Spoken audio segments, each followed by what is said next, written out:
Dios te bendiga, feliz noche, feliz miércoles de buenas nuevas. Comenzamos con una oración. En el nombre del Padre, del Hijo y del Espíritu Santo. Amén. Dios te salve María, llena eres de gracia, el Señor es contigo. Bendita tú eres entre todas las mujeres y bendito es el fruto de tu vientre Jesús. Santa María, Madre de Dios, ruega por nosotros pecadores, ahora y en la hora de nuestra muerte. Amén. En el nombre del Padre, del Hijo y del Espíritu Santo. Amén. Feliz miércoles de buenas nuevas, acercándonos cada vez más a la Semana Santa y avanzando en el camino cuaresmal, dado que la semana pasada estuvimos hablando de las tentaciones en el desierto. Vamos a hablar hoy acerca del Evangelio que precisamente escuchamos la semana pasada, el domingo pasado, el fin de semana pasado, que es el de la Samaritana. Voy a repetir la homilía que hice delante de los feligreses en esa oportunidad porque me parece importante poder tomar en cuenta las actitudes de esta mujer. Y hay varias cosas interesantes que pueden servirnos para nuestra vida espiritual. Bueno, por supuesto, creo que hay un análisis de un colega biblista de los Legionarios de Cristo que se encuentra en Tierra Santa, específicamente en Jerusalén, el padre Fernando, el Evangelio desde Sion, porque él todas estas cosas las habla, todos estos evangelios, desde el mismo lugar de los hechos, como él mismo lo dice, ¿no? Del mismo lugar de los hechos. Y efectivamente nos estaba mostrando el lugar donde la tradición conserva este pozo donde se habrá sentado Jesús para hablar con la samaritana. Dice el Evangelio de la Samaritana que Jesús se había sentado junto al pozo que Jacob le había regalado a su hijo José. Había un manantial. Cuando sacamos las cuentas hacia atrás, habían pasado siglos y siglos desde Jacob hasta Jesús, de tal manera que cuando Jesús se sentó en el pozo ya había pasado muchas generaciones, y de Jesús a nosotros 2000 años, y el pozo todavía está allí esperando pues la visita de los peregrinos. Este pueblo, Samaria o Samaria, tiene las dos pronunciaciones. Cuando vemos algunas acotaciones del evangelista que nos habla acerca de la relación entre los samaritanos y los judíos, creo que se puede explicar muy fácilmente de la siguiente manera. Imagínate el país de Israel, ¿no? De norte a sur.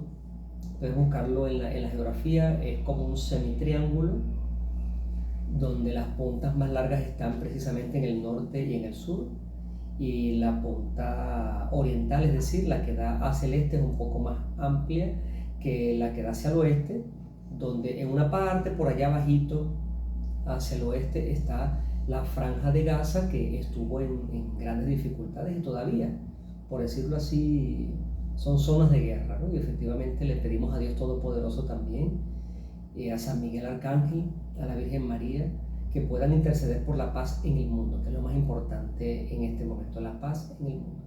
Hay varias naciones que están en conflicto, y el Evangelio de la Samaritana refleja una parte de un conflicto, aunque sea menor.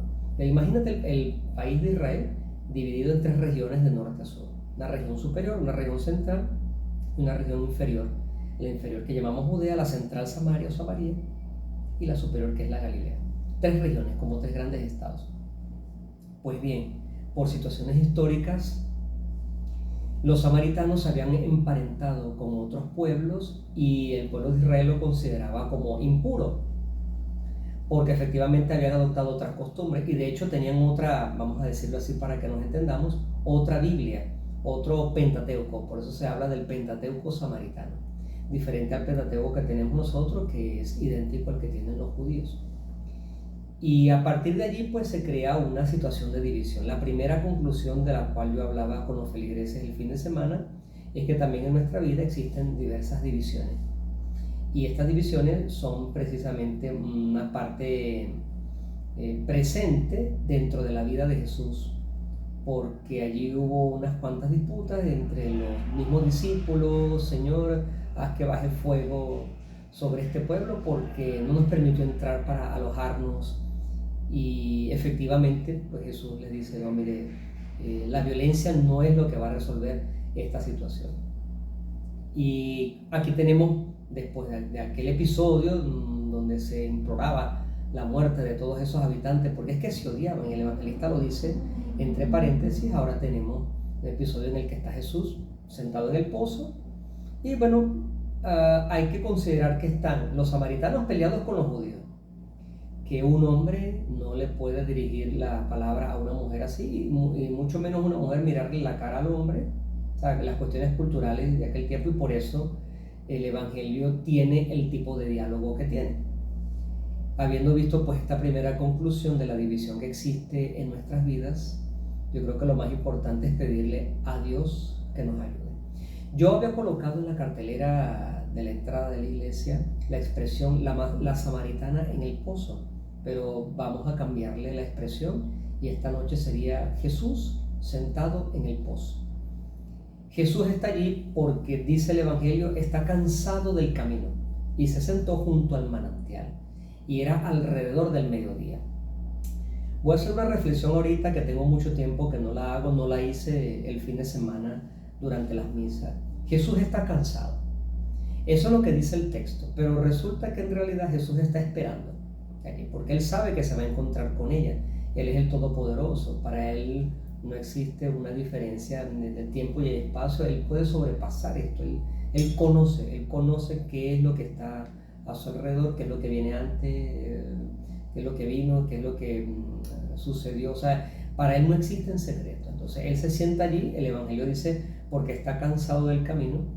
Así como Jesús se cansó del camino porque era verdadero hombre, yo a veces también me canso del camino.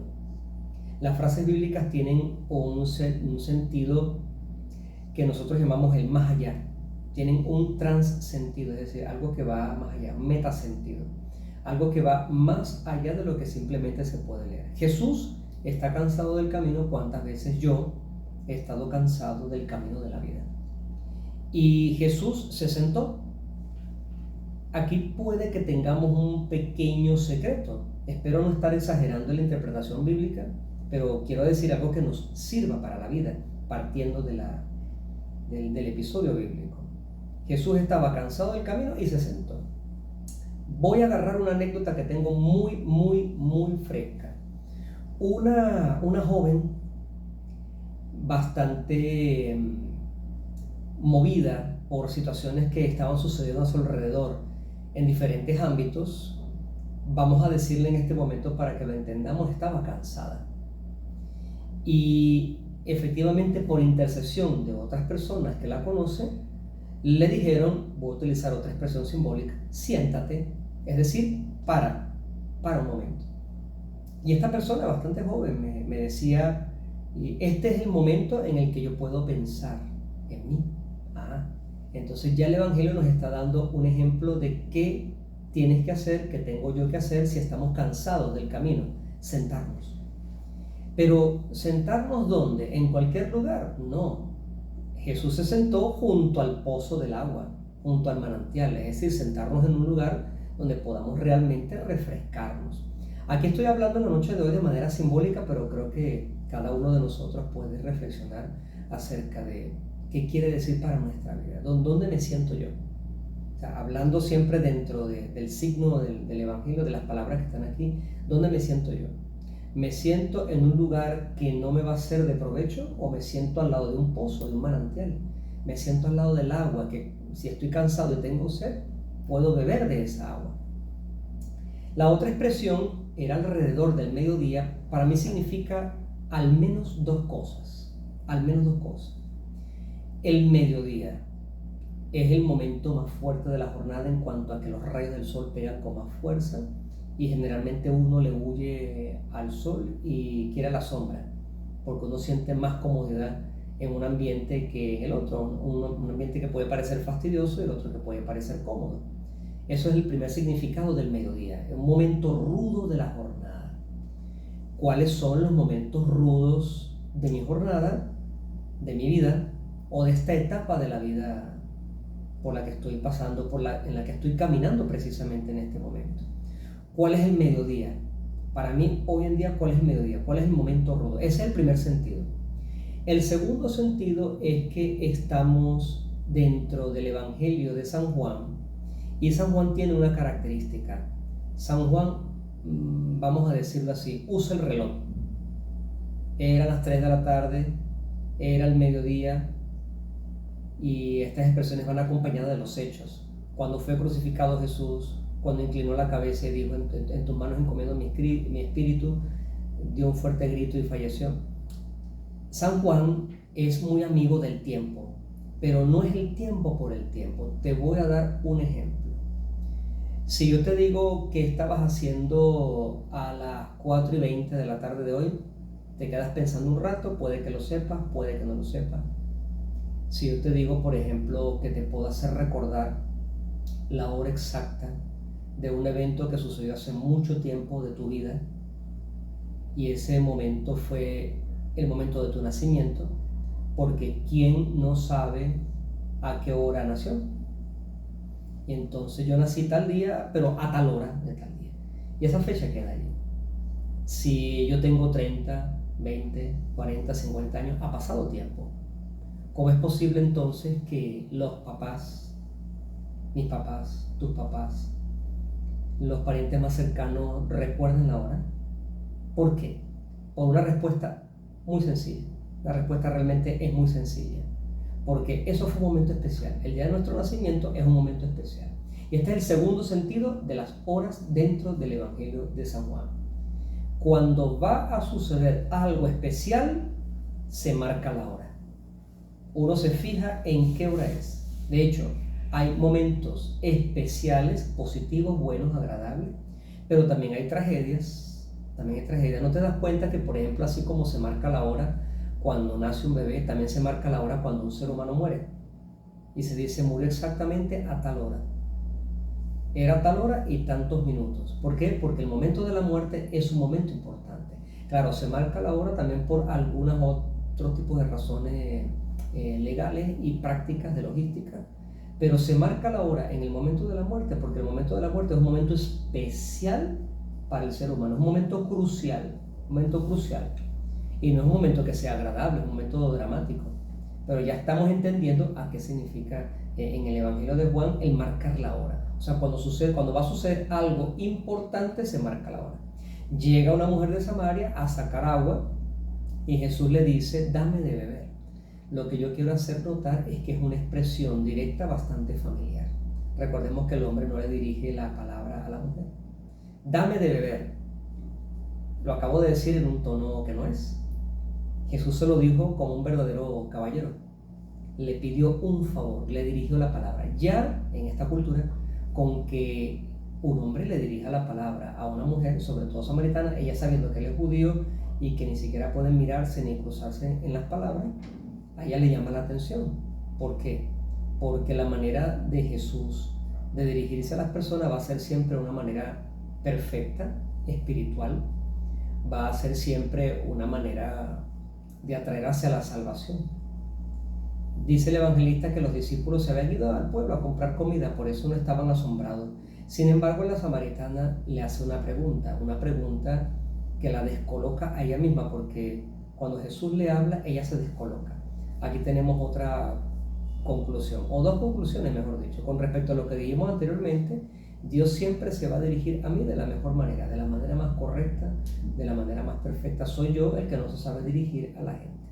La segunda conclusión es que efectivamente cuando Jesús le dirige la palabra a ella, cuando me la dirige a mí, si a mí no me descoloca en mi vida, si no me crea un movimiento, obviamente no se trata de la palabra de Dios, porque la palabra de Dios es una palabra transformadora. Y uno de los ejemplos más prácticos es el que siempre doy, el de la herida. Cuando echas un medicamento que te va a sanar, arde, duele, y piensas que no está bien, pero eso te va a sanar, porque es precisamente terapéutico, antiséptico. La palabra de Jesús a veces es así como una terapia, que me desagrada, pero yo sé que en ese momento Él está activando en mí la fuerza de la salvación. Y por eso es que ella reacciona gritando ante el bálsamo de Jesús, que cura pero que duele. La samaritana le dice efectivamente, ¿cómo tú? Voy a exagerar en el tono. Siendo judío me pides de beber a mí, que soy samaritana. Es decir, ¿cómo me vas a dirigir la palabra? No se siente digna. Entonces ya aquí estamos hablando de una mujer que se considera a sí misma menospreciada, pero es ella misma, no que los hombres la desprecian, sino se siente subvalorada, menospreciada. ¿Algún complejo tendrá? Sí, efectivamente, los propios de la cultura. El evangelista aclara que los judíos no tratan a los samaritanos. Entonces, ¿por qué no tratar a alguien que según tu cultura no debes tratar? Es que Jesús mismo lo dijo. Jesús no solamente es amoroso y comprensivo, sino que es muy coherente con lo que él dice.